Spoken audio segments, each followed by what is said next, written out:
welcome back to my channel. My name is Brittney Bundles, and today's video is going to be all about how I got my first 1,000 plays on my podcast. I do run a podcast on Spotify, Apple Music, what else? I can't really think of all of the outlets right now, but as they come to me, Anchor, as they come to me, I'll go ahead and try to link them down below or plug them into this video. But I started recording my podcast, I believe, I don't even know if it's been a full year yet. I'm not sure, so don't quote me. But I started recording podcasts because I wanted to share my entrepreneurial journey on different platforms. And I wanted another outlet to meet new people and also be able to have another stream of income coming in. On this channel, I talk very frequently about the importance behind having multiple streams of income and also being able to monetize your talents. So there are so many people out there that are wanting to transition from their 9-to-5 to working at home. And one of the reasons that I wanted to make that transition is so that I could be at home with my children. That was always a goal of mine, always a dream. And I'm so blessed and thankful to God that I'm able to do that. So pretty much I've been getting different emails, text messages, and people in person asking, how are you able to get, or how were you able to get people to listen to your podcast? I'm interested in starting a podcast. I don't really have all the equipment. I don't know how I'll sound. I'm really nervous. What should I do? Do you have any recommendations or any advice? And like always, I love coming to this channel with recommendations from my experience, from research, and just letting you all know what's worked for me and giving you ideas that may help you as well. So I'm going to be going over and sharing some tips that I think would be useful to those that are interested in getting started with their own podcast, or for those that have already gotten started with their podcast but are not really getting traction or listeners or engagement with their podcast. So if you are interested in this video, be sure to give it a big thumbs up. Please make sure that you are subscribed, and let's get right into it. I did post that I reached my first 1,000 plays, I think some months ago, and I was super excited because when I first started my podcast, I did not know how it was going to go. I didn't know if people were going to listen, if people weren't going to listen, if it was going to be me recording and maybe just 2 people listening per episode. I didn't know, but I really wanted to be able to get into another outlet, sharing my entrepreneurial journey and experiences, tips and resources and things like that. And then I also wanted a community where people that were listening to my podcast could hear other entrepreneurial journeys from different entrepreneurs and hear other tips from other entrepreneurs, because I'm a strong advocate that there's 1,000 ways to love a cat, so to speak, meaning that there's multiple ways, there's millions of ways to run your business. You don't have to follow a certain plan or a certain guideline to get you to your definition of success. Because ultimately, when people share what has helped them, what I hope that people will take from that is you learn different information and fundamentals regarding their journey, and then you use what's going to be beneficial to you. You put your own spin on it, and you grow your business that way with your own spin and with, the information that's going to be useful to you. But ultimately, everyone has, in my opinion, a journey and a testimony and experiences and resources and tips to share. So I do think that it's very empowering to start a podcast for those of you that may be on the fence wondering, should I start, should I not? I say go for it. If you feel something in your heart, whether you're going to have 1 listener or no listeners, I recommend getting started with what it is that's in you, because you never know where it can go. But you know where it won't go if you don't start. So let's go ahead and get right into the video. So how I got my first 1,000 plays on my podcast. The first tip, and I'm going to be looking here because I have my notes right here. The first tip that I have is be yourself, interact and engage. There are people that are starting podcasts every day. And although it's useful to hear different feedback and information, I always say this, always stay true to yourself. I've had feedback on every business venture that I have ventured into. Some of the feedback was welcomed, and some of it, I don't want to say wasn't welcome, but I didn't ask for it. And, I still got that feedback in. And some of the feedback I agreed with, some of it I didn't. But that's what I mentioned. That's what I mean when I mentioned a moment ago that, when you're getting information and when you're hearing different advice from different entrepreneurs as far as what worked for them, it's very important to stay true and sound to who you are. First, have your own identity. And that's going to help you in every aspect of your life. Know who you are. That way, when you get advice, you're not constantly swayed and feeling like you have to change who you are or change what you're doing or change your approach all the time. to satisfy everyone. Because what I've learned, and what a lot of people will agree with me in saying, I'm sure, is that you're not going to make everyone happy, and that shouldn't even be the goal when you're trying to get out your creativeness and your gifts that God has blessed you with. Sometimes you're only going to reach a certain amount of people. Sometimes you're only going to reach a certain area of people. But it's all about getting out there and continuing to push forward with your dreams and your goals. So my first tip is be yourself, interact and engage with your audience. So when I'm recording on my podcast, I do like to just be Brittney. I'm not trying to be someone that I'm not. I'm not trying to think, well, what can I say and what can I act like to get me more listens, more views? I really think that people are missing that authentic approach. They're missing the authenticity behind entrepreneurship, the rawness behind being human, acknowledging our flaws, acknowledging what has helped, what hasn't helped, acknowledging that we're not perfect, acknowledging that there are things that go on behind the scenes, but it's about how you push forward. So be yourself. Don't feel the pressure of having to fit inside of this box of being a certain personality, or acting like certain people or sounding like certain people that have gotten a lot of following. They already have their following. They already have a person like that. So the world is needing you. They're wanting to hear from you. So be yourself, relax, find a quiet space to record. And one thing that I do want to touch on, because I get this question very frequently, how can I record if I don't have any equipment? Well, I've been recording my podcast on my iPhone and EarPods. I have an iPhone 12 Pro Max, and before I got the iPhone 12 Pro Max, I believe I was recording on a different device. I'm not sure. It may have been the iPhone 11 Pro Max for a little bit, but for the most part right now, currently I am using my iPhone 12 Pro Max and EarPods. Sometimes I use earphones, sometimes I don't. Sometimes the sound quality is very crisp and clear. Sometimes it's not, unfortunately. It's really just trial and error. I've tried to record in hotel rooms when I was on vacation. I've tried recording in my car. I've tried recording in my basement. I've tried recording, just different places to try and get a feel for the sound. I think the best sound that I have found thus far, if I'm going to record here, like in my new apartment, would be in that closet back there. Because it's just a lot of soft things around, or I will go into my bedroom and sit on my bed where there's pillows and I can record there. But I find that it's a more crisp sound when you record in areas that aren't so open.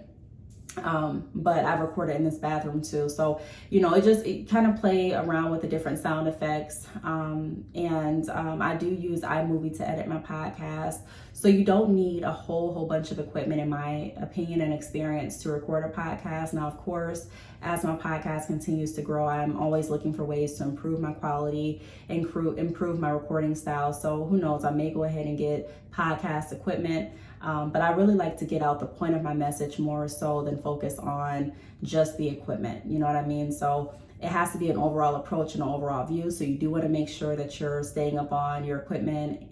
Even, for me, my equipment is my iPhone and my EarPods. And you also want to make sure that you're staying up to date with, what's on your heart. I find that it's just easier for me to record when I'm in that moment.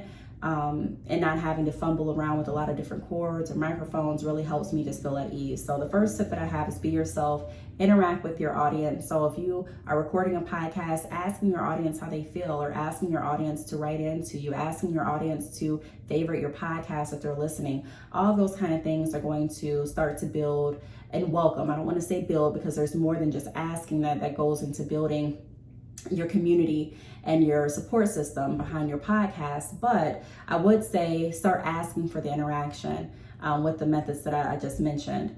And then also engage. So when someone emails you regarding your podcast, when someone, for me, I have a podcast Instagram. It's Brittney Bundles _ podcast, I'll put it across the screen. But when anyone reaches out or DMs me, I make sure that I'm interacting, I'm engaging. If someone sends me an email about my podcast, which many people do, I make sure that I'm engaging. I make sure that I'm thanking them for listening and just making it feel like an overall community, because ultimately that is what it is. I talk a lot on this channel about the fundamentals of business, and I also talk a lot about that on my podcast. So I'm going to try to I'm going to link a link below this video to my podcast so that you can tune into some episodes.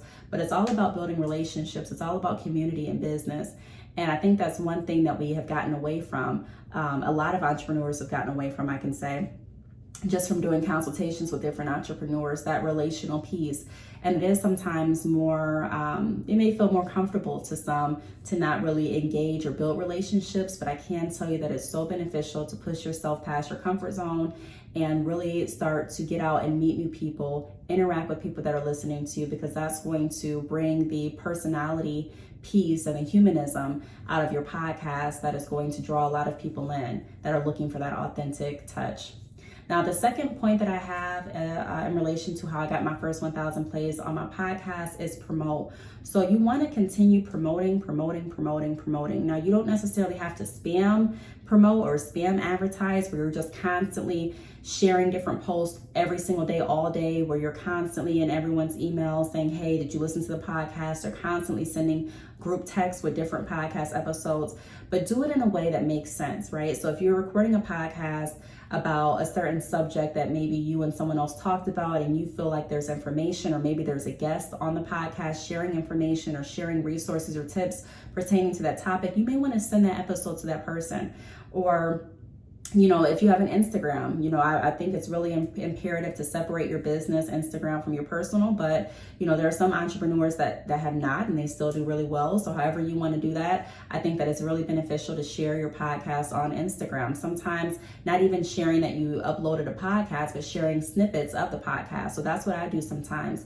On my podcast, I will record part of the podcast and then put it on my Instagram. So I think you can record about a minute before it goes into like an Instagram IG movie or something like that, which I really don't do. But I will upload like a minute of my podcast so that people can hear and get interested. And then I'll also be sure to tell them where they can find the full episode. So that's really important too. There are people that are uploading and promoting their podcast, but not really sharing links and precise directions as to how to get to the podcast. Also in your email, sometimes when you're emailing back and forth for your business or not for your business, you can, in your signature, you can go ahead and put a link to your podcast, because even if people don't really listen to podcasts, a lot of people are just nosy in nature.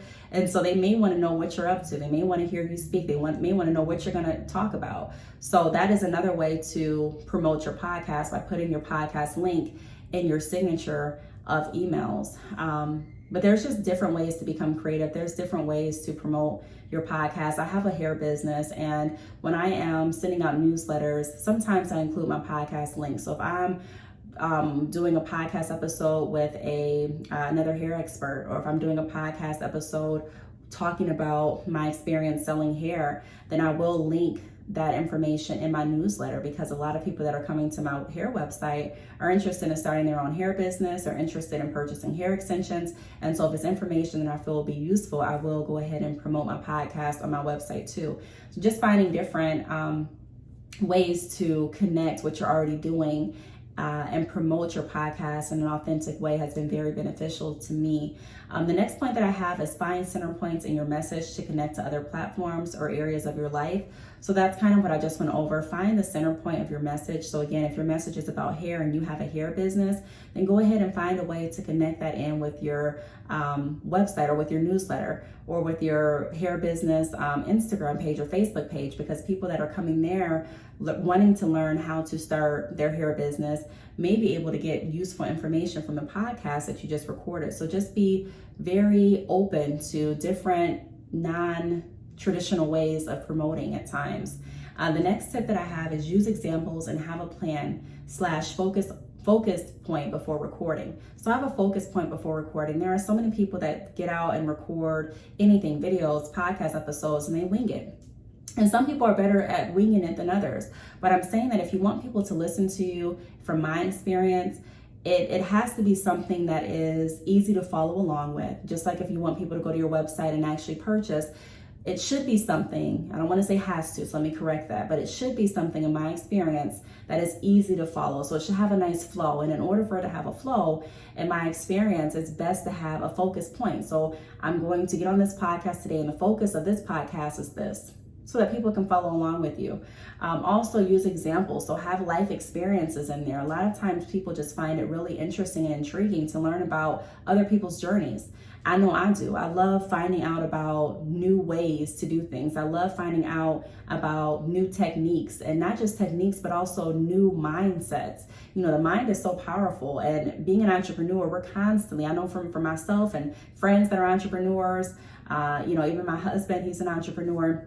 Our minds are constantly thinking of what we can do differently, what we can try that we've already worked and put a spin on it, what we can do next. We're always looking at different ways to put our hands on something, and that's so inspiring and intriguing to a lot of people, myself included. I love hearing about other people's journeys, and that's why I did decide to start, you know, that's one of the reasons I did decide to start my podcast, because I wanted to hear more about other people's journeys. And there's so much knowledge and information and actually getting out there and doing it. I've learned so much about business from actually having my hands on, more so than I've learned, you know, watching a video or reading a book about business. Getting my hands on it has really taught me a lot of information, and everyone learns differently. And so it, you know, to each his own, but that has really taught me. And instead of using anything in my business past or my business present that didn't go as I anticipated, as a downfall or as, you know, something to keep me down as a weight,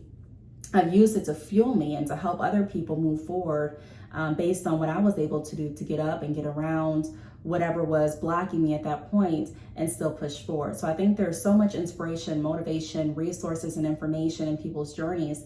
And so if you can use experiences and examples from your life when you are recording, that is going to draw more people in. That's going to have people wanting to come back. Like I mentioned in the beginning of the video, being yourself is what's going to draw those people that want to hear you and hear how your style is and how you put together different ideas and words and how you structure your podcast when you have a guest. That's going to continue to build the audience that wants to listen to you, the faithful audience that's going to come back every time you drop a podcast episode. Now, speaking of dropping a podcast episode, the last tip, and this is very, very important, is being consistent. Now, I know this may sound cliche because everyone says, be consistent, be consistent. I even say that, but I'm not saying it just to say it. I'm saying it because it's true. There are a lot of people that have started great podcasts and have not picked up traction, not because they're not saying anything that's good, not because they're not recording on fancy equipment. There are people that have equipment and their quality sounds great, and they get less listens than people that may record on their cell phone and don't have as good of a quality, because ultimately people are looking for what they're coming to look for. People want substance a lot of times, or they want entertainment a lot of times, or they want to hear your thoughts a lot of times. Whatever your listeners are coming to you for, whatever you're putting out, you want to make sure that you're being consistent, because you want people to be able to include your podcast or include your journey in with their everyday routine. There are a lot of people that have routines. Get up every morning, even me sometimes. I get up and I have my people that I watch in the morning. I have my people that I watch at night. I have the people that I listen to. I have the songs that I like to listen to, the artists that I have. So it's kind of like a routine type of thing. I have certain music that I listen to and I'm wanting to relax. I have certain things that I listen to and I'm wanting to crank it up a notch. I have different people that I listen to for inspiration, different people for tips and tricks, different people for beauty, different people for business. You know, there's just different people. So I think that it's really important to stay consistent, because if you don't stay consistent, even if you have a good episode, more than likely people are going to cling toward people that they can expect more content from. It's kind of like if you, I'll just give you a scenario here that's on the top of my mind. Say you have this favorite ice cream, right? And you go to the shop and this is the only shop that creates this ice cream and you love it. And you come back a week later and they're closed. And then you come back 2 weeks later and they're open, but they don't have that ice cream. And then you come back 3 weeks later and, you know, they're out of business. And they say, we'll be coming back, you know, soon. And you're like, well, okay, man, more than likely, you're not going to constantly keep coming back and checking for updates. You're going to find some other place that has ice cream that you like. Now, it may not be as good as the ice cream that you were craving, but it's something that you like. It's a shop that's always open. It's a shop that you can count on. It's a shop, you know where they're at. You know their hours of operation. They're constantly there. You may find yourself going there more. So people like a place that they know is going to be open. They like a place that they know what to expect. Same when we're going into the virtual world. People like to be able to favorite podcasts and stay up to date with podcasts that they know is going to be there. They like to stay up to date with different videos or channels that they know is going to constantly produce content. Now, I'm not saying just produce anything just for the heck of producing it, or just produce it just to, please certain people. But I'm saying be consistent in business. It's going to also teach discipline. That is what consistency has taught me as well. So not just on my YouTube channel, not just on my podcast, but it has trickled down to my life. Just being consistent and whatever it is I'm wanting to do has really shown me the fruits of my labor, So, at this point, even with YouTube, whether I get a few views or not, I know every month I'm going to be able to reach different people. I know every month I'm going to be able to collect YouTube monetization. I know that I'm going to be able to promote my business. I know that I'm going to be able to interact with different people. So this is a good platform that has helped me be able to not only establish another stream of income, like I mentioned, but continue to build a community of resources, continue to share the information that I've learned, which I love doing, and continue to be able to allow my creativity to flow, with no filter. So I definitely enjoy being consistent. Consistency is definitely key in gaining those listens or those listeners. So I really hope that this video helped. In a nutshell, these are the tips that really helped me gain my first 1,000 plays on my podcast. I can't give the credit to any fancy equipment. God's blessed me just like he's blessed all of you. And it's just about tapping into what it is you love doing and what you were created to do and running with it. So I hope this video helped. If you have any questions, feel free to leave them down below. Thanks so much for watching, and I'll see you all in the next video. Bye.